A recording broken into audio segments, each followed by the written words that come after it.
Doug Ellin, welcome to An Actor's Affairs. How are you doing, brother? Good. How are you? I'm good, man. I say this with the utmost sincerity.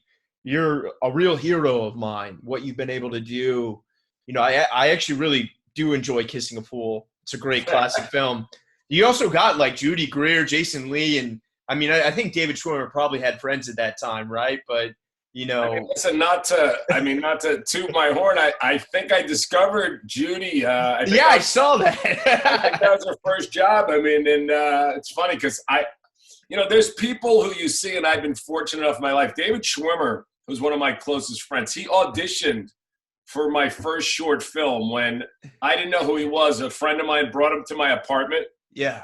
He walked in and he did like one line from this short film I was doing, and I was like, "That's it, you got it." And I swear, I told everyone I knew, I'm like, this guy's going to be a huge star. This is way before Friends. Yeah. Judy Greer was the same thing. She came in, and it was like, done, Yeah, she was great in that role. Yeah, she's just great in everything. And there's there's those people where you're lucky enough to stumble upon. And who's the actress who plays Sarah? You're going to have to tell me even what the character – I swear to God, I haven't seen the movie in – The one that Jason Lee and David Schwimmer are doing the okay. Yeah. Mili Avital's an Israeli actor, and she's great. And great bartender performance. If I may say. What's interesting, like that movie, and I've talked about it on our podcast.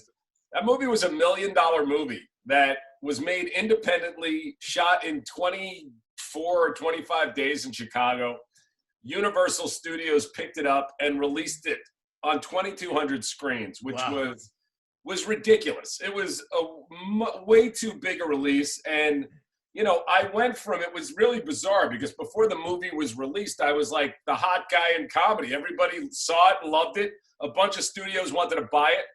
And then it came out and it was released as if it was a studio film, not a $1.5 million, $2 million movie, and it didn't make a lot of money. I was pretty happy with it. It made more than it cost, and I was unemployable.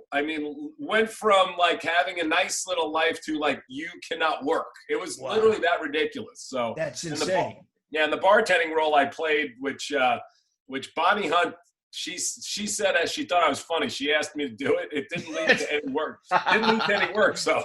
Well, man, I got to say, I'm 4 years sober, but what you did with Entourage, I know on Victory, the podcast, shout out to your wonderful podcast. Thanks. You can be a little self-deprecating about how you're not David Chase or David Simon, but I would argue what you do is just as important, if not more important, because, I'm an actor and, I struggled with my sobriety for a long time, and Entourage was always really a buoy and an anchor for me. And even no matter how dark the drugging or the drinking got, that would just kind of set me back on course and make me not feel so bad and just kind of give me an escape and realize that dreams are worth pursuing. And if it weren't for you, man, I really don't think I'd be sober and I don't think I'd be doing what I'm doing. So I owe you a lot, and I have the utmost respect for you. And thank you. I appreciate it. And listen, I am, it's not that I diminish what I've done, and I worked extremely hard at it. But listen, I'm smart enough to understand what the differences and complexities of something like The Wire and The Sopranos. But at the same time, what Entourage was to me was much more about friendship than Hollywood. And obviously Hollywood was a big part of it. But, and I think a lot of people related to that because it is people would always say, is Entourage realistic? And the most non-realistic thing about it is that men as they age stay that close. Yeah. Because it's almost impossible. And, I have a group of best friends from childhood that a lot of the characters had elements of, but we still have a text chain that goes every day we talk, and there's like 14 people on it, but still we can't live in a house together. So, that was the thing, that whatever, but I don't diminish what we did. I just, there's times when I watch things, whatever they are, really the great shows, the Wire, The Sopranos, Mad Men. Yeah. And of course I'm awed by that, Now, I always like to tell people when James Cameron was on Entourage and he was writing Avatar in the trailer. Yeah. And he came out, and I still to this day, I'm not sure if he was making fun of me or not, but he was reading the Entourage script. He's like, how do you write this? Everyone, it's like, it's just how people speak, and I'm writing these blue guys and things. And so, Blue Man Group. Yeah, but still, if I was to sit down and try to write something like Terminator, which I think is just like a genius script, it's not in my wheelhouse. So, we do what we do, and we hope for the best, Yeah. Well, let's start from the beginning. You grew up on Long Island, right? I grew up on Long Island, Merrick. I loved all my friends. I went to NYU, so all my friends were from Merrick. Nice. In fact, my friend just won an Emmy from editing The Last Dance. So shout out Devin Kincannon. From Merrick? Yeah, from Merrick. Oh, nice. Yeah. I went to Kennedy High School. But, okay, been there many a times, man. Yeah. That's awesome. So talk to me. Were your parents artists at all? Like, how did this? No, I mean, my family has nothing to do with this. I honestly didn't know a single person in Hollywood when I got to LA. What ignited the bug then? Because I imagine, in high school, you must have been some inclination leaning towards the arts. I mean, not really. I loved movies, and I was that, like a lot of kids watching the same movies 100 times, and, having actors who were my favorites and comedians that I grew up idolizing. And it was always something like I thought I wanted to do, but I really didn't do anything to pursue it. And I went to college at Tulane in New Orleans, and I was kind of awesome going through life, and was heading to law school. And as school was getting to the end, I was like, I can't do this. I mean, number one, I'm not sure I could have made it through law school. Number two, I didn't get into any of the good ones. So I moved to LA. My parents were completely shocked, didn't understand what I was doing. Oh, man. And I started doing stand-up comedy at amateur nights. And wow. Like the store, or what's that place in the Valley? The Ha Ha, It's funny. My girlfriend's at the Ha Ha room all the time. I didn't know that one, but Igby's, Ice House, the Improv, the Comedy Store. And, I was doing that. And I, to be honest, I think that was my actual calling, but I was too fucking lazy, and I hated the whole lifestyle of being in comedy clubs till 2:00 in the morning. And I was drinking too much because it wasn't my thing. So you got to have a glutton for punishment if you're going to be a comedian, because those audiences can be so fickle. Yeah, but I don't even mean that, which of course, but just the idea of being in the club with 50 other comedians waiting for your shot. Yeah, killing time. It's just, it's a tough lifestyle, and I admire those guys who A, kept going, but B, who made it. I mean, it's such a great art form. But I was working in the mailroom at New Line Cinema, and, I did stand-up comedy, and one day somebody came up and said I was great and should go for an audition, and I went for the audition, which was a complete shit show, and I was certainly not the guy. And I went back home, and I said, I'm going to make a short film. And I really never did stand up again. I made this short film that actually I got David Schwimmer in, which was, pretty friends. And I got some other great actors, Johnny Silverman and Ernie Hudson and Helen Martin. And we ended up selling it to Showtime. Wow. Which is pretty rare for a short film. And then I went to the American Film Institute for a year. Wow. Would you study writing or directing? Directing. Yeah. AFI's, Darren Aronofsky. It's produced some of the fine. It's a very hard school to get into. Darren was my buddy in my class, actually, which, he'll be horrified to even discuss this. But, a little unknown fact I talked about on Victory, the podcast, but Darren Aronofsky was the second unit director for a day on Fat Beach. No way! Yeah. So Darren was my boy at AFI, and, it was clear, his enormous talent right from the start. But and we had some other great people in that class, too. Scott Silver, who wrote The Joker and 8 Mile. And, he's partners with my friend John Polono.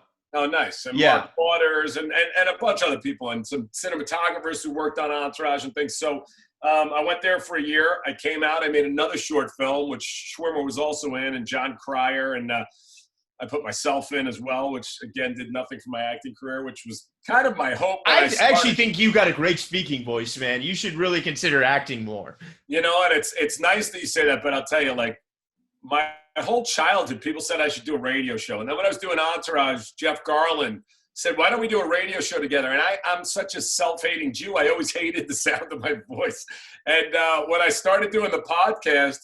It really, at 52 years old, I was like, fuck, why wasn't I doing this? I know it, dude. I love your voice. I mean, like, Kevin Dillon's got a great one, so does Connolly. But, dude, you're so distinct, and you would just kill it on stage. You'd be a great – I'll have to write a play for you. You know, I got to be honest.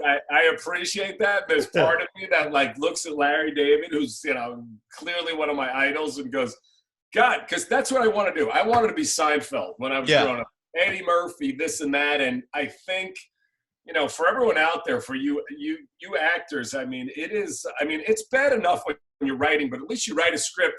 You take 4 months before you get the daily rejection that an actor gets. And I think that I'm not saying I would have been good, by the way, because I really don't know that I would have been a good actor, but it's something that I wanted to do a lot when I was growing up, and I really never pursued it. And it is kind of like stand-up, where stand-up, you have to overcome that fear of the audience. You really do as an actor. It's that audition process that's so demeaning and horrible. And if you can get through to that point where you're not really reacting to what they're thinking and you're just doing your job, that's, I think, the key. But yeah, it really is, man. It's taken me – I'm 30 years old. It's taken me 30 years to finally just – I call it boomerang it, throw it away. And if it comes back, cool, you know?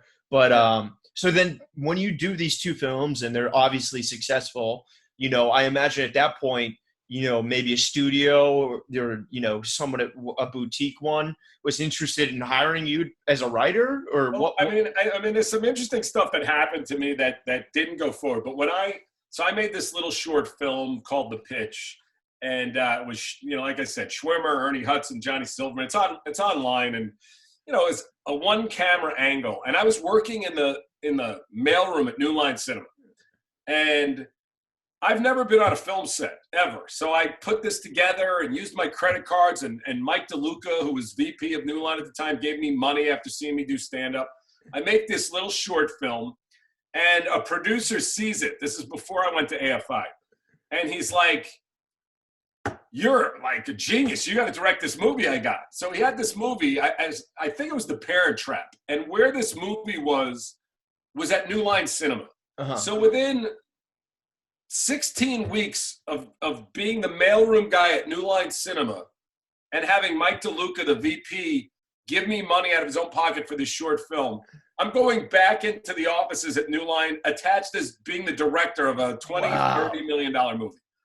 Now, I literally had no fucking clue what I was doing. And if I did it over now, I would have read some stuff and made up some stuff.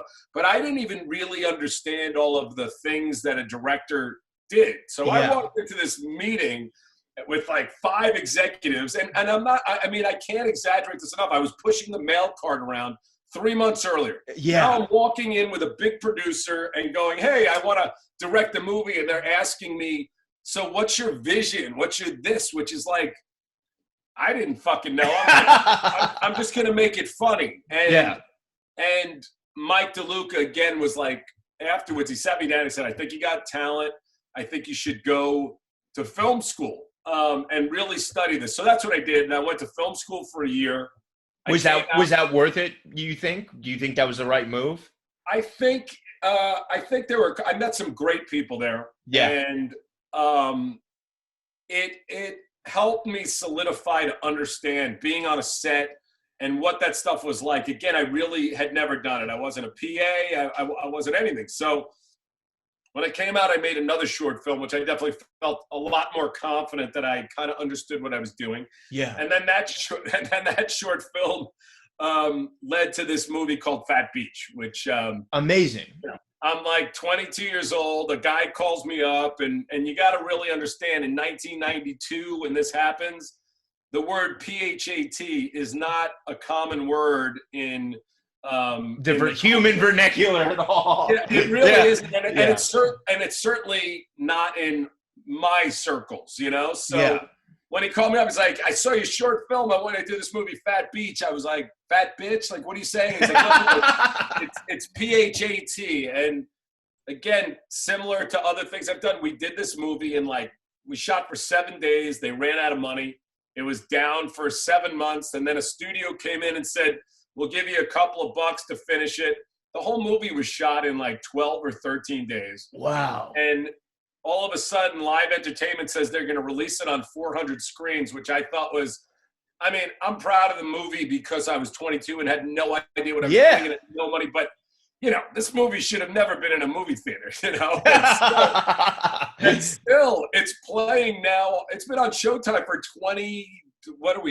30 years already. And no way. That's amazing. Complex Magazine did a retrospective of it. And, you know, Chris Rock used to make fun of it in his stand-up act. And again, I didn't take it personally because it wasn't my idea. It wasn't your world at all, you know? It wasn't my baby, but, you know, still lots of connections that would later come in. As I said, Darren, I got him a little shot to shoot some stuff before he went and made Pie and other things like that. And Scott Venner, who became my music guy on Entourage, I put in because he thought he was an actor at the time, so I put him in. That's awesome. And, you know, we played around the world, and the movie grossed I think it's made $11 million, and wow.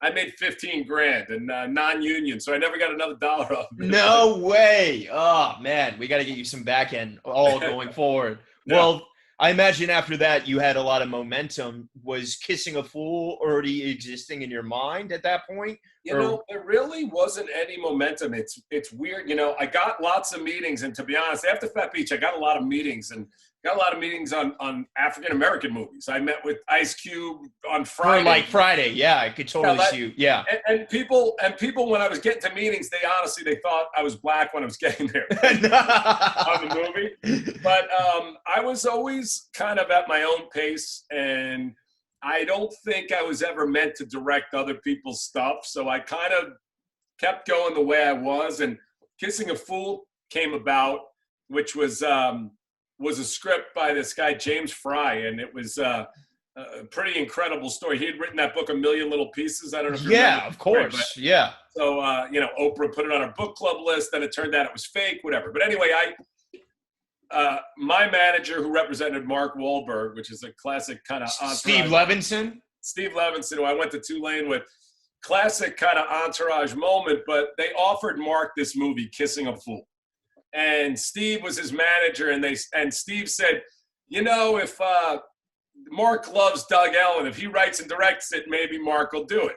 Mark was never doing it, but we kind of bait and swithed him. And, I went in and I kind of rewrote that script. And then I got David and Jason Lee and Bonnie Hunt and Judy Greer, Judy Greer, Vanessa Angel, who would later be on Entourage. And that's right. She's Natasha. I didn't even realize that. Yeah. And as I said, we made this movie for very little money. Universal picked it up, and I thought my career was really on the way, and was getting offers to do all sorts of studio movies. And like the asshole I was like, I want to write my own thing and do my own thing. And the only thing I did sign on to do was The Heartbreak Kid with Schwimmer. Wow. And then Kissing a Fool opened, and that was over. They paid me off to not do that.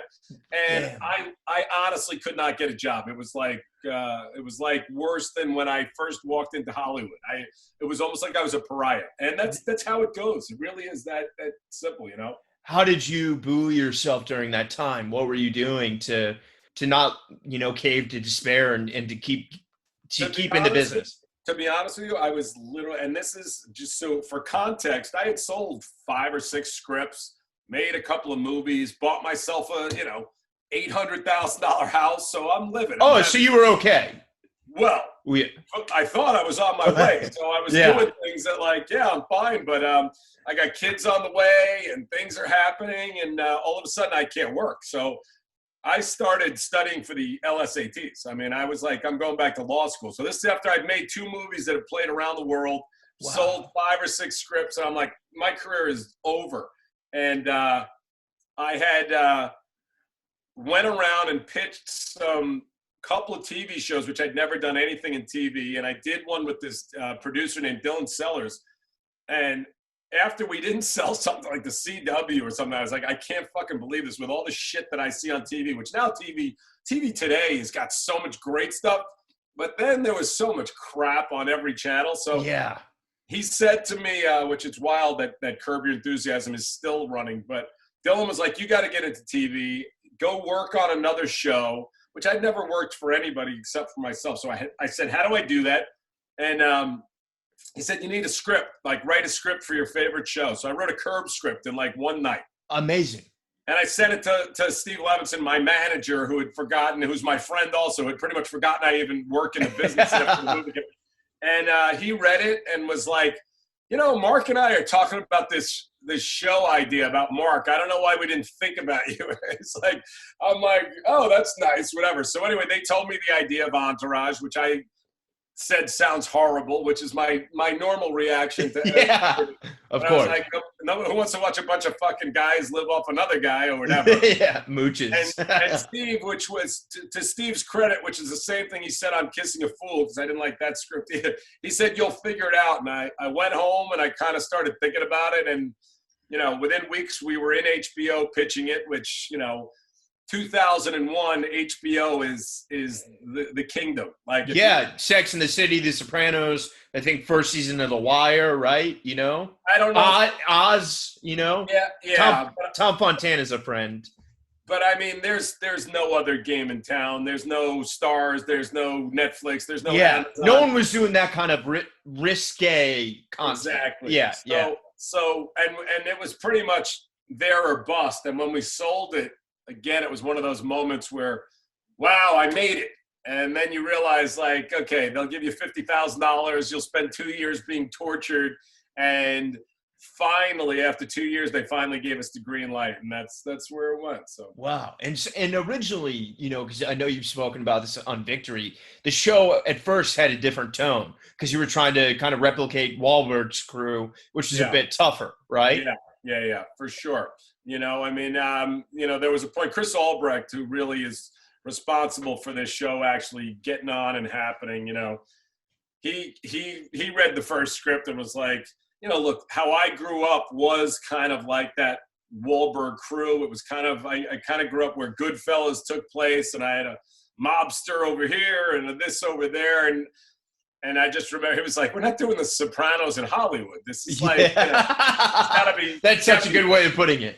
Yeah, it's got to be fun. It's got to be this. So we worked on that. And even though there were a lot of similarities with the first script to what ultimately it became, we definitely pushed it in a much more, as opposed to me, who'd now been in the business for 10 years, writing the jaded Hollywood version of how much I hate everybody. Yeah. It became the wish fulfillment of best friends really being able to share in Fantasyland, you know? Yeah, and it's what we love about it. And talk to me about casting, because, you know, it's so rare, Doug, that a show catches on. You know, one of the things that's a reoccurring theme on this podcast is the separation between being good at what you do and great at what you do.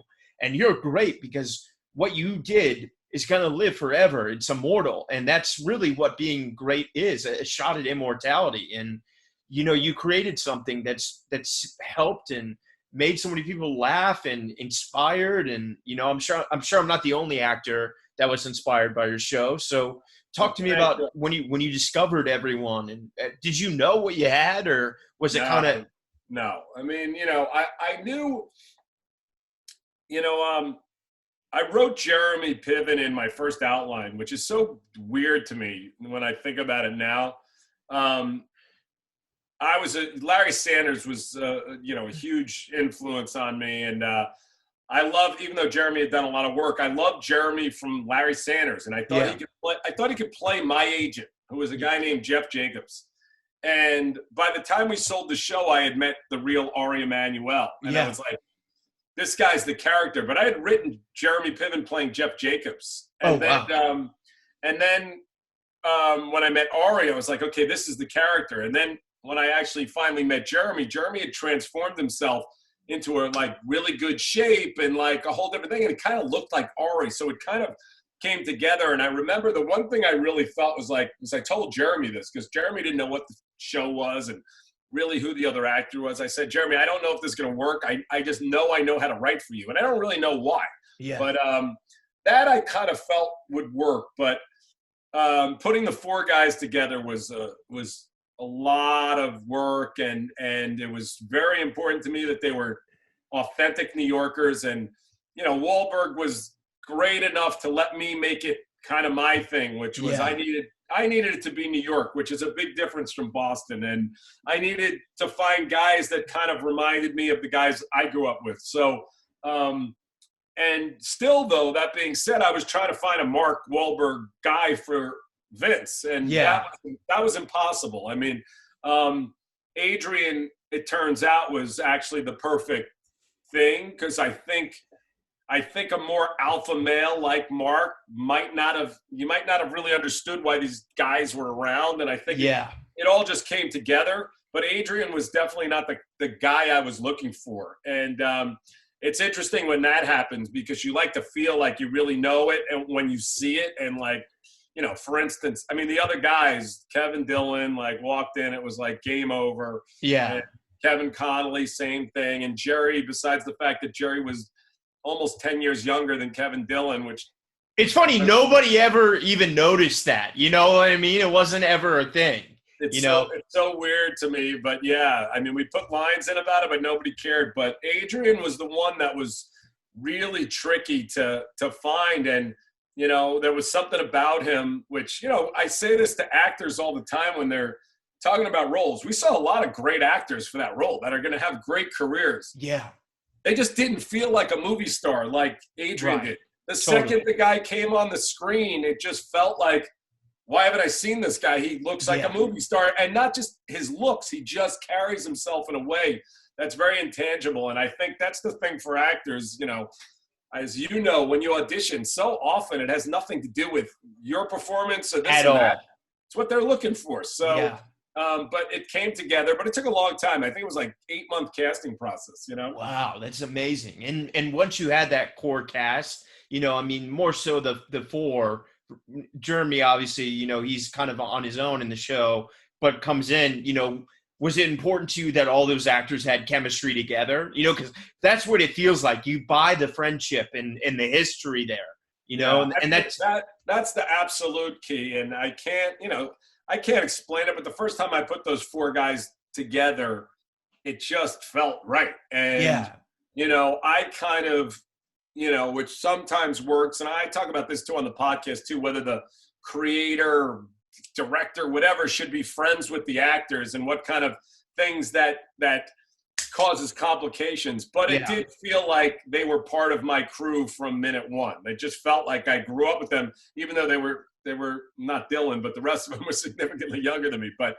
it just felt like they were right, and they were guys from the place that I knew, and we all had a shorthand that really worked. And Jeremy, I mean, obviously, you know, Jeremy needs to have chemistry with them, but Jeremy's character was kind of the educated, sophisticated, you know, Chicago guy. So it all fortunately really worked. Yeah, it really did. And you know, obviously I know season 1, you guys didn't know yet whether this thing was going to get a season 2 even, but by season 2, you must have known. I mean, because like I remember when it came on, and it was the biggest thing in the world. You know, it really was like, you know, The Wire was bigger after the fact when video on demand became a thing. The Entourage, like after the first season, I feel like it was just like Sunday night. You were glued to that screen. You know, did you know by season 2 that this thing was going to go the distance? Or I'm such a neurotic fucking Jew that I never took the time to feel like, you know, I mean, I was actually talking to Connolly about it the other day, but I mean, when we were shooting season 2 in Las Vegas, the ratings just came out. I don't know, season 1 was airing, I guess, and TiVo had really just taken off, and it was like, so they wrote an article like Sex and the City was doing X and Entourage was doing Y, and it just looked like so bad. And as you know, I think lots of people were getting together in groups and watching Entourage. Oh, yeah. Things and whatever it was. But So I was in Vegas going, I can't fucking believe it. I mean, it feels like a movie because when I tell you what happens, but it's like I'm sitting in Las Vegas thinking the show's getting canceled. We're shooting the Vegas episode and whatever that was. And Chris Albrecht, again, president of HBO, calls up and I'm like, so, what's the deal? You pulling the plug? And he's like, yeah. He was like, what are you talking about? You got a hit.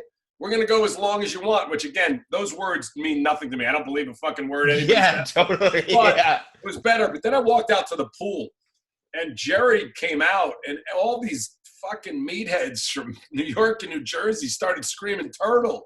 No way. Yeah. And honestly, it's the first time I realized that there was this audience watching it. And then, it's actually really weird because I honestly feel like the same thing is happening with the podcast right now. Oh, yeah. I used to be sitting in a restaurant and I'd hear people talking about Entourage. And now I'm like hearing little buzzes about the podcast. And Kevin Connolly calls me up the other day and goes, I'm walking down the street. Someone like drives by and screams, hey, man, I love the podcast. Man. Yeah. The podcast has been so needed for so long. And we'll talk about the, reboot, revival at the end, but then talk to me about crafting each season and the story arc. Did you, when you had season 2 and you got that call from Chris Albrecht, did you start to kind of formulate, I don't want to say in total, perfection, but an idea of where the show was going to go? No, I mean, I honestly, which is why I always compare myself not favorably to David Chase and David Simon. Like I would make it up as I go along. I'd have the writers that we were with. We just talk and sometimes I would just write what comes out of my head, box myself into corners. It was very stressful and exhausting and not how I recommend doing it, Yeah. So it was really never a beginning, middle, and end crafted for any of the seasons. Every year when we used to get to the ending, I used to think, okay, that's the last episode. There's no way I'm going to be able to top this. And we had a good run and this and that. So, because your season 3 was 24 episodes. I mean, that's mean, it's tragic that I couldn't do more. But I remember, Chris was like, I'm giving you a shot. You go on after The Sopranos. We need more episodes. So that was, again, there's lots of people who can do 30 episodes of television a year. I'm not one of them. And it was extremely, extremely difficult. And obviously I wish we could have done 30 a year every year. So we had 200 episodes now instead of 96. But for me, it was a grind. And I was never a person who really plotted out what the whole plan was. And kind of winged it. And, the show, as you notice, because I'm a little myopic and obsessive, was very, small timelines. It would be like a whole season would be a week. I just used to go, okay, how did that episode end? What would happen next in life? Yeah. Hopefully that gave it a kind of real feeling. It did. I think that's why it caught on so well. It was like this occurring event, and you had to know, because now we have Netflix and you get a whole season at once. There's something I think that is kind of lost in that week by week viewing experience because the narrative, like the dialogue continues for so long. It's such an event. And it's interesting for sure. I mean, I like it. I like to binge.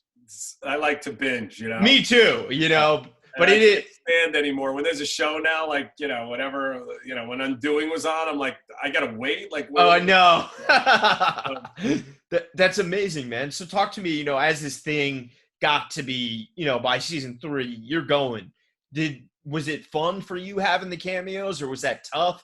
Like writing, I'm sure you were getting no shortage of phone calls of people being like, I gotta be in this thing. Great. Cameos were great. Everything about production was always great. We had such an amazing crew, and it just was a fun time. The writing process was always the torture. So if the scripts were done, life was fun. If the scripts weren't done, it wasn't fun. So by season 5 or 6, I think we were getting scripts done before we actually went into production, which was amazing. So you weren't writing, writing, casting, shooting. That was tricky. Wow, man. And how did you keep this kind of being shot out of a cannon can really drive someone crazy. How did you anchor yourself and handle the show on your own? I mean, it's so tough to. I don't want to say it was on my own. I had great people around me, but I'm not sure I anchored myself. I was going crazy for sure. I mean, every year I was like, you know what, that's enough. And again, I don't want to make it sound like this is some horrific job I had. But, running a show is a grind. And you really got to, in my opinion, you got to really commit, pretty much 24/7. My life would be, I'm in the shower thinking about what these guys could be doing. And, and, as people know, some people criticize the show. Oh, it got repetitive. There's nothing harder than to try to figure out new stories for these people and why they're still living together and why they're still doing this, so it was tough.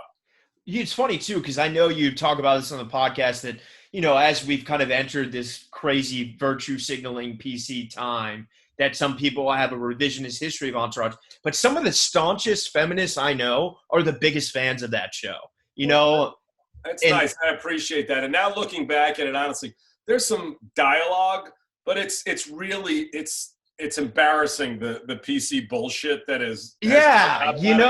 It's art, man. Art shouldn't be safe. Yeah, the worst thing is when you see other artists who criticize it. I mean, I know. I heard about that Mindy Kaling thing. That really kind of upset. I don't know who the fuck she thinks she is, but I mean, we were nominated for an Emmy and a Writers Guild Award every single year. So to come back now because you're riding on your high horse, this business, as as an actor, it really is a long haul. And the ups and downs, and I talked about this on the podcast, but I don't know if you saw the Bee Gees documentary, but I've heard, my dad just watched it. I've heard it's great. It's phenomenal, but it almost felt like a little bit like that with Entourage. Entourage was this darling critically and commercially, and then all of a sudden there was this backlash against it, which I do feel the tide is turning now, and I think with anything, there's often overcorrections, and then people come back to hopefully a better place. And listen, I'm all for people talking kinder and doing all this shit, but there's nothing that's more irritating to me than, and I love The Sopranos, it's genius, but the fact that Tony could fucking kill his son's friend's father, and that's okay. Or kill Vito because he's gay. You know what I mean? That's okay because David's a better writer than I am. But, I mean, Entourage, they were never abusive to people. They were friends. They were talking shit. Yeah. And, to me, there's not been a lot of shows that I know of that show loyalty and friendship like that show did. So I don't spend a lot of time on the PC nonsense. I mean, we talk about it on the podcast only because people keep bringing it up. But yeah, I see in your Twitter feed there's some real fucking animals out there. So fuck them. You know what I mean? Like literally, fuck them, dude. And I believe if you didn't get that show, you never had a group of friends. I or really do. You just don't know what it's like to dream. You know what I mean? Even if you're not dreaming in Hollywood, it's really a story of a group of friends that are gonna help their friend pursue a dream, and that's one of the most beautiful things you could wish from a friend. It's so funny, just like, the greatest TV shows of all time. It's like sometimes people would talk about, repetitiveness of Entourage. It all works out. I don't even know what the fuck that means. It's not a show where they were supposed to die. And then people gave you shit for season 7, right? Because Vince and Sasha went dark, and then didn't people backlash against that? I love that season. A lot of people hated that. Look, a lot of people hated, Dominic Lombardozzi, my boy, when he was on. They thought that was like based on me having one of my lunatics from home come out. I thought Dom was genius, and people were like, what the hell is this? Because the real core wanted to see them succeed and wanted to see life go well. And, it is what it is. Again, I feel like the tide is turning. I feel like people are starting to refine the show again. Younger audiences are finding it, and people are going, you know what, I get it. Ari, he's got a big mouth, but he's not a bad guy. And, again, could the show be done today? Obviously it could be done today, but nobody could speak like that in an office in 2020 in America. Your career would be over, so there would be different ways that Ari would have to operate, Well, I also think you wrote some really powerful female, like Carla Gugino's Amanda, Perry Reeves, there's been so many, man. And I'm curious now that this victory, the podcast has taken off, Entourage movie happened, I saw it, I liked it, but I guess it didn't get seen by enough people. Is that what happened? Yeah. I mean, the truth is I never wanted to do a movie. We should have continued on and done more seasons. So was season 8 not your idea to end? That was HBO's idea. That was HBO's, 100%. That's a real bummer. Which is, it's also like we were by far their highest rated show, and it was just like new people came in. Regime change. Regime change, and then they were going to put a lot of shit on. To be honest with you, they put a lot of crappy shows on, and it wasn't that I was so upset about it because I was kind of grinded out anyway, but. Then Mark called and said they want to do the movie, which I didn't want to do. And it was just too good of an opportunity to pass up. Again, I'm happy with the movie. I thought it came out great. We made it for a budget. But the Me Too movement was hitting us right in the face because it really was. That was like right at the beginning of that. And I've seen, we talked about this on the podcast. I've seen the movie in 40 different movie theaters with full crowds in them. And Kevin Dillon's first line of the movie, I've seen get hysterical laughs every single time. Every review was like, as if it was, oh my God, what did he just say? Yeah. I can't believe it, So, but it is what it is, and you move on. But it should have been season 9 rather than that. Yeah. And also, it's just, look, amazing luck and timing came in to make that show work and make things happen. And bad timing came in to make the movie not work. So you kind of look at both and just take them what they are. But if it was 2020, if they put the movie on, and I'm not talking about a new one, I'm saying if right now HBO Max was around, Netflix around, whatever, and they said, let's just go make a movie for $20 million and throw it on HBO Max, it would have been a huge success. Absolutely. And I never thought it should have been in a theater. The difference, and I love Sex and the City. So I'm not even talking about that, but just as a base, Sex and the City was a romantic comedy, which immediately has a bigger audience than a show about 4 guys in Hollywood. Totally. It also had a movie star. Sarah Jessica Parker was a movie star. So, and again, I'm not even trying to people can debate what they want, whether the movie sucked. Entourage movie sucked. Or Sex and the City movie was great, but. To me, it was a TV show. We shot it like a film. We made it look great, but it should have stayed on TV. Well, I recommend everyone that's listening because I blew through every episode during the Christmas week of Victory the podcast. You have an outstanding speaking voice. I can't say it enough. Everyone must listen.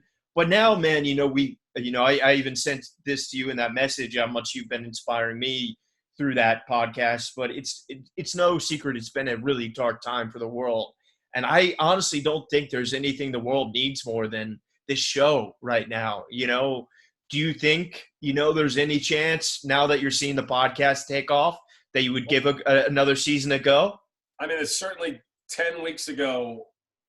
I mean, again, I'm not saying I'm excited or interested to do it, but if it all came together, be hard for me to say no because I love these guys. But 10 weeks ago, I would have said there's no shot. But what I've seen with the trajectory of the podcast has been it's been mind-boggling. We have done no advertising. It's simply our Instagrams promoting it. And it's really taking off. So I love how you went from not having the Manscaped to having the Manscaped ad to drinking Coors Light and then having the Coors Light ad. It's awesome, man. To be honest, the ads I don't even know. Connolly handles all the business stuff. I wish there were no ads. I'm not into the ads at all. Yeah. But we got some good companies. We try to make them funny, but I'm just shocked at the way this has gone around. And I'm talking like in countries I didn't even know the show existed in, and Italy and Slovakia. I saw a review from someone from Iraq. You know what I mean? Like, really? Yeah. I didn't see it. Yeah. But I mean, we're hitting the charts like in all over the world. It's really shocking. And are you enjoying it? You seem like you're genuinely having a blast. I love it. I mean, I'm about to start a new TV show. Can we talk about this football we can talk project? About that. But I wake up in the middle of the night in like cold sweats thinking about that. The podcast is just like, I can't wait to get in there. It's just pure fun. You know what I mean? So the show, though, which I'm excited about, but, the difference is when I write, again, whether it's good or bad, I'm a perfectionist and I obsess over every syllable. And when I start getting into that grind, it becomes 24/7. And you're a bit sports enthusiast, so for Americans, we call it soccer. The world calls it football. Do you know that world really well?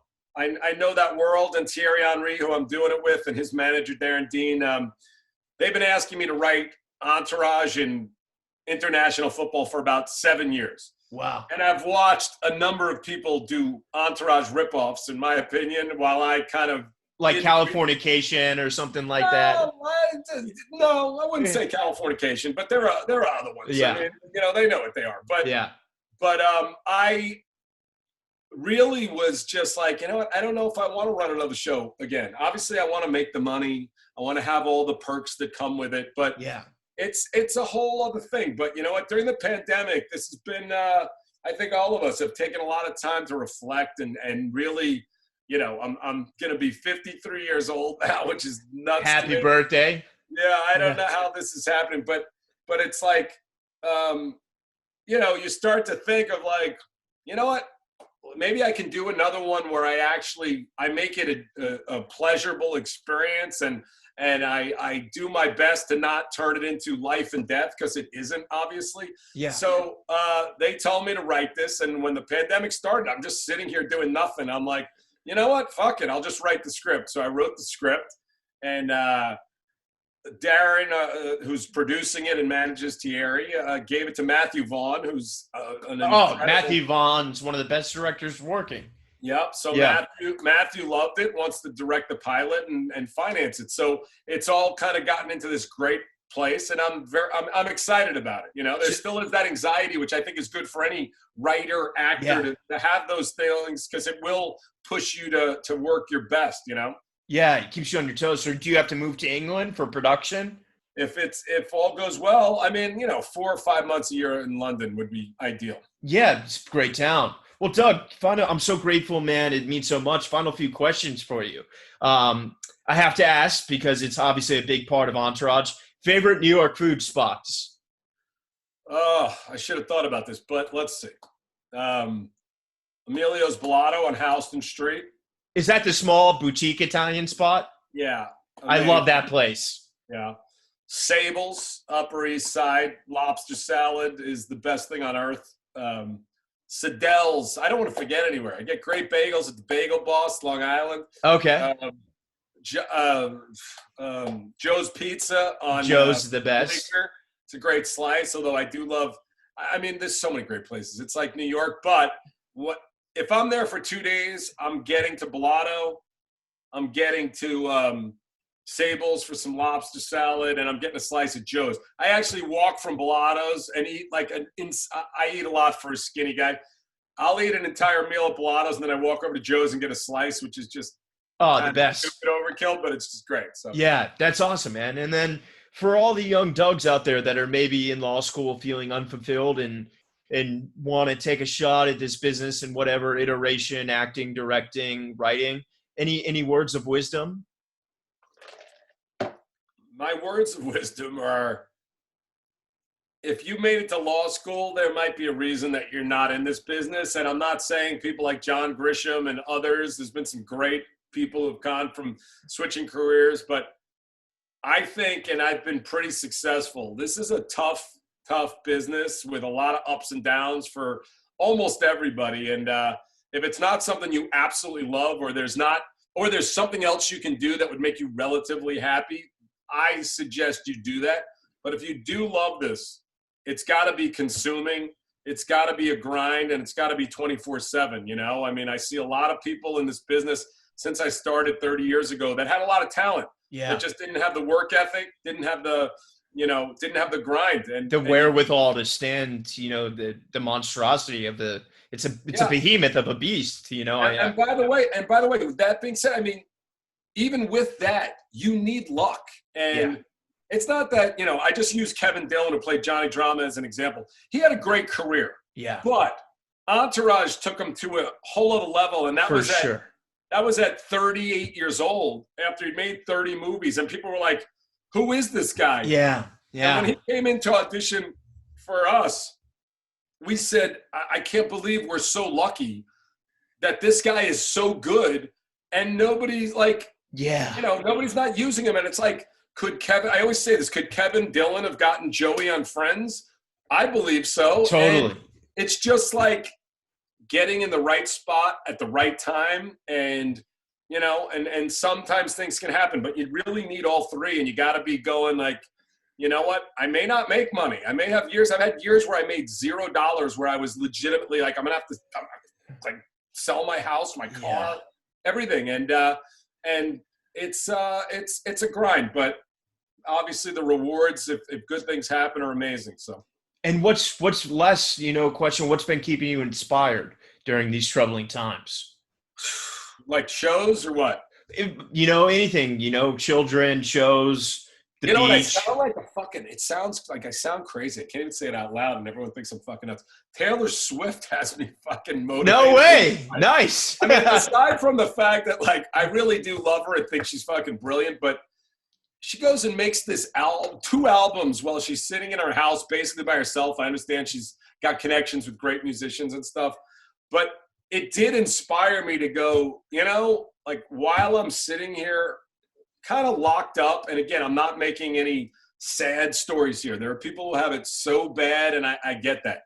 But mental health during this thing has been challenging for a lot of people. Yeah. And including myself. And when you just can't get your basic things that you need in life, whatever it is, your fucking ability to go play sports with your friends, to obviously going to do your job, which for a lot of people in Hollywood, my girlfriend is an actor. I mean, she can't work. It's like she can't work as it's just not possible. So I think, though, I looked at some of the people that I saw going out and doing things, some people on Instagram doing art and coming up with films while they were locked in their houses, and it did inspire me. It's why I wrote the script for this Day One show. It's why I started the podcast with Doug Ellin. And, it is – you sort of can lose your way in this business and start to forget, you feel like, oh, I want someone to pay me when I write. But the truth is, if you're an artist, you got to do it every day, whether anyone gives a shit or not. And you got to go out, you got to wake up and go, I'm going to create something today. And the truth is, for me, like exercise or anything else, when I do go work and I actually put my brain and time into it, it makes everything in my life feel better. Even if it doesn't get the result that you want, which it often doesn't. I mean, like I said, I made Fat Beach. Yeah, it's a fucking piece of shit, but I busted my ass on it. And then, I wake up and the New York Times says this movie is unreleasable. That's embarrassing. And that's, your friends, your family all see it. But at the same time, you go, I went out, I put myself out there, I did this effort, and, it is what it is. The cards will fall, Yeah, that's so beautiful. Doug Ellin, man, you really are an artist through and through, and I have so much gratitude, and it means so much to me, you taking the time to come on here and share your story and give back. And I'd love to one day audition for you. I don't care if it's Pizza Boy #2 or Soccer Fan Hooligan 3. Done. That's easy. That's easy. So I appreciate it. Thanks so much. Yeah, I got so much love for you, brother. Victory, all right? All right, talk to you. All right, talk to you soon. Bye-bye. I am thrilled to announce that An Actor Despairs is partnering with a wonderful CBD company called Kind Farms. Everyone out there has heard of CBD. I started taking it a few years ago when I first started getting sober and to help with my anxiety. Sadly, as one can do, I was overtraining in the gym, and a friend recommended a topical and a tincture to help with the pain. I tried it. It was okay. However, recently, I was introduced to a product that has really changed my life. Not only has it helped me with anxiety, but I am stronger than I have ever been. I'm able to carry out lifts my body used to prevent me from doing. Kind Farm products have single-handedly changed my life athletically and personally. They utilize 100% local licensed farmers, organic cultivation, and CO2 extraction for superior CBD. Kind Farms is turning CBD to a kind alternative to pharmaceuticals. Let's transform Tobacco Row into Hemp Row. If you want to get involved, please reach out. Together, we can make a difference. You can use my code RYAN10 for 10% off. You can find them on Instagram at Kind Farms Inc., all one word. That's KINDPHARMSINC, and their website is kindfarmsinc.com. Once again, my code for 10% off is Ryan10.